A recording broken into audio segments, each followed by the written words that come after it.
1 கொரிந்தியர் 7ஆம் அதிகாரம். நீங்கள் எனக்கு எழுதின காரியங்களை குறித்து நான் எழுதுகிறது என்னவென்றால், ஸ்திரீயை தொடாமல் இருக்கிறது மனுஷனுக்கு நல்லது. ஆகிலும் வேசித்தனம் இராதபடிக்கு அவனவன் தன் சொந்த மனைவியையும் அவளவள் தன் சொந்த புருஷனையும் உடையவர்களாய் இருக்க வேண்டும். புருஷன் தன் மனைவிக்கு செய்ய வேண்டிய கடமைகளை செய்ய கடவன். அப்படியே மனைவியும் தன் புருஷனுக்கு செய்ய கடவள். மனைவியானவள் தன் சுய சரீரத்திற்கு அதிகாரி அல்ல, புருஷனே அதற்கு அதிகாரி. அப்படியே புருஷனும் தன் சுய சரீரத்திற்கு அதிகாரி அல்ல, மனைவியே அதற்கு அதிகாரி. உபவாசத்திற்கும் ஜெபத்திற்கும் தடை இராதபடிக்கு இருவரும் சில காலம் பிரிந்திருக்க வேண்டுமென்று சம்மதித்தால் அன்றி ஒருவரை விட்டு ஒருவர் பிரியாதிருங்கள். உங்களுக்கு விரதத்துவம் இல்லாமையால் சாத்தான் உங்களை தூண்டிவிடாதபடிக்கு மறுபடியும் கூடி வாழுங்கள். இதை நான் கட்டளையாக சொல்லாமல் யோசனையாக சொல்லுகிறேன். எல்லா மனுஷரும் என்னை போலவே இருக்க விரும்புகிறேன். ஆகிலும் அவனவனுக்கு தேவனால் அருளப்பட்ட அவனவனுக்குரிய வரமுண்டு. அது ஒருவனுக்கு ஒரு விதமாயும் மற்றொருவனுக்கு வேறு விதமாயும் இருக்கிறது. விவாகம் இல்லாதவர்களையும் கைம்பெண்களையும் குறித்து நான் சொல்லுகிறது என்னவென்றால், அவர்கள் என்னை போல இருந்துவிட்டால் அவர்களுக்கு நலமாயிருக்கும்.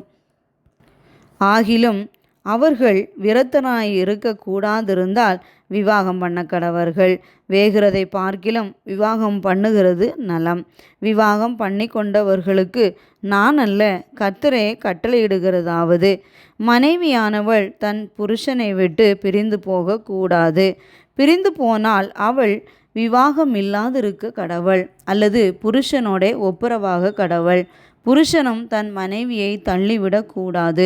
மற்றவர்களை குறித்து கர்த்தர் அல்ல, நானே சொல்லுகிறதாவது, சகோதரன் ஒருவனுடைய மனைவி அவிசுவாசியாயிருந்தும் அவனுடனே வாசமாயிருக்க அவளுக்கு சம்மதம் இருந்தால் அவன் அவளை தள்ளிவிடாதிருக்க கடவன்.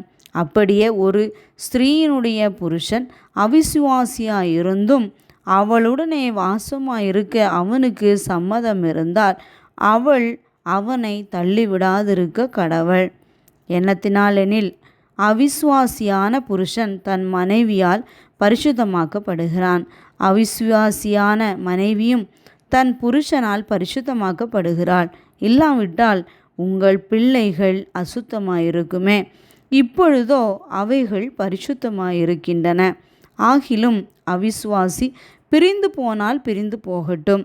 இப்படிப்பட்ட விஷயத்தில் சகோதரனாவது சகோதரியாவது அடிமைப்பட்டவர்கள் அல்ல, சமாதானமாயிருக்கும்படிக்கே தேவன் நம்மை அழைத்திருக்கிறார். மனைவியானவளே, நீ உன் புருஷனை இரட்சிப்பாயோ அல்லவோ உனக்கு எப்படி தெரியும்? புருஷனே, நீ உன் மனைவியை இரட்சிப்பாயோ அல்லவோ உனக்கு எப்படி தெரியும்? தேவன் அவனவனுக்கு பகிர்ந்தது எப்படியோ, கர்த்தர் அவனவனை அழைத்தது எப்படியோ அப்படியே அவனவன் நடக்க கடவன். எல்லா சபைகளிலேயும் இப்படியே திட்டம் பண்ணுகிறேன்.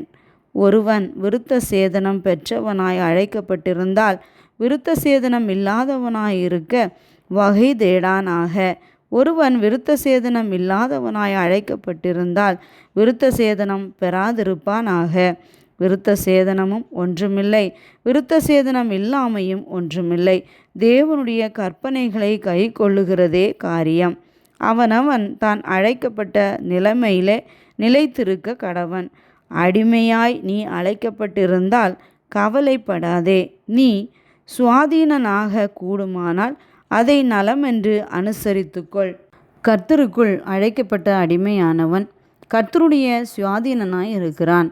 அப்படியே அழைக்கப்பட்ட சுவாதீனன் கிறிஸ்துவினுடைய அடிமையாயிருக்கிறான். நீங்கள் கிரயத்துக்கு கொல்லப்பட்டீர்கள், மனுஷருக்கு அடிமைகளாகாதிருங்கள். சகோதரரே, அவனவன் தான் அழைக்கப்பட்ட நிலைமையிலே தேவனுக்கு முன்பாக நிலைத்திருக்க கடவன். அன்றியும் கன்னிகைகளை குறித்து கர்த்தரால் எனக்கு கட்டளை இல்லை. ஆகிலும் நான் உண்மை உள்ளவனாய் இருக்கிறதற்கு கர்த்தரால் இரக்கம் பெற்று என் அபிப்பிராயத்தை தெரியப்படுத்துகிறேன். அது என்னவெனில், இப்பொழுது உண்டாயிருக்கிற துன்பத்தின் நிமித்தம் விவாகம் இல்லாமல் இருக்கிறது மனுஷனுக்கு நலமாயிருக்கும் என்று எண்ணுகிறேன். நீ மனைவியோடே கட்டப்பட்டிருந்தால் அவிழ்க்கப்பட வகை தேடாதே. நீ மனைவி இல்லாதவனாயிருந்தால் மனைவியை தேடாதே. நீ விவாகம் பண்ணினாலும் பாவமல்ல, கன்னிகை விவாகம் பண்ணினாலும் பாவமல்ல. ஆகிலும் அப்படிப்பட்டவர்கள் சரீரத்திலே உபத்திரவப்படுவார்கள். அதற்கு நீங்கள் தப்ப வேண்டுமென்றிருக்கிறேன். மேலும் சகோதரரே, நான் சொல்லுகிறது என்னவெனில், இனி வரும் காலம் குறுகினதானபடியால் மனைவிகள் உள்ளவர்கள் மனைவிகள் இல்லாதவர்கள் போலவும், அழுகிறவர்கள் அழாதவர்கள் போலவும், சந்தோஷப்படுகிறவர்கள் சந்தோஷப்படாதவர்கள் போலவும், கொள்ளுகிறவர்கள் கொள்ளாதவர்கள் போலவும், இவ்வுலகத்தை அனுபவிக்கிறவர்கள் அதை தகாத விதமாய் அனுபவியாதவர்கள் போலவும் இருக்க வேண்டும். இவ்வுலகத்தின் வேஷம் கடந்து போகிறதே. நீங்கள் கவலையற்றவர்களாயிருக்க விரும்புகிறேன். விவாகம் இல்லாதவன் கர்த்தருக்கு எப்படி பிரியமாயிருக்கலாம் என்று கர்த்தருக்குரியவைகளுக்காக கவலைப்படுகிறான். விவாகம் பண்ணினவன் தன் மனைவிக்கு எப்படி பிரியமாயிருக்கலாம் என்று உலகத்துக்குரியவைகளுக்காக கவலைப்படுகிறான். அதுபோல மனைவியானவளுக்கும் கன்னிகைக்கும் வித்தியாசம் உண்டு.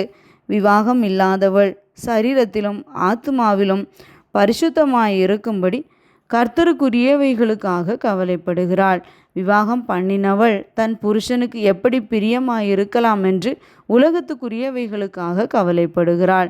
இதை நான் உங்களை கண்ணியில் அகப்படுத்த வேண்டுமென்று சொல்லாமல், உங்களுக்கு தகுதியாயிருக்குமென்று நீங்கள் கவலை இல்லாமல் கர்த்தரை பற்றி கொண்டிருக்க வேண்டுமென்றும் உங்கள் சுய பிரயோஜனத்துக்காக சொல்லுகிறேன். ஆகிலும் ஒருவன் தன் புத்திரியின் கன்னிகை பருவம் கடந்து போனதினாலே அவள் விவாகம் பண்ணாமல் இருப்பது அவளுக்கு தகுதி அல்லவென்றும், அவள் விவாகம் பண்ணுவது அவசியமென்றும் நினைத்தாள். அவன் தன் மனதின்படி செய்ய கடவன். அது பாவமல்ல, விவாகம் பண்ணட்டும். ஆயினும் அதற்கு அவசியத்தை காணாமல் தன் இருதயத்திலே உறுதி உள்ளவனாயும் சுய சித்தத்தின்படி செய்ய அதிகாரம் உள்ளவனுமாயிருந்து தன் புத்திரியின் கன்னிகை பருவத்தை காக்க வேண்டுமென்று தன் இருதயத்தில் தீர்மானிக்கிறவன் நன்மை செய்கிறான். இப்படி இருக்க அவளை விவாகம் பண்ணி கொடுக்கிறவனும் நன்மை செய்கிறான், கொடாமல் இருக்கிறவனும் அதிக நன்மை செய்கிறான். மனைவியானவள் தன் புருஷன் உயிரோடு இருக்கும் காலமளவும் பிரமாணத்தினால் கட்டப்பட்டிருக்கிறாள். தன் புருஷன் மரித்த பின்பு தனக்கு இஷ்டமானவனையும் கர்த்தருக்குட்பட்டவனுமாயிருக்கிற எவனாய ஆகிலும் விவாகம் பண்ணிக்கொள்ள விடுதலையாயிருக்கிறாள். ஆகிலும் என்னுடைய அபிப்பிராயத்தின்படி அவள் அப்படியே இருந்துவிட்டால் பாக்கியவதியாயிருப்பாள். என்னிடத்திலும் தேவனுடைய ஆவி உண்டென்று எண்ணுகிறேன்.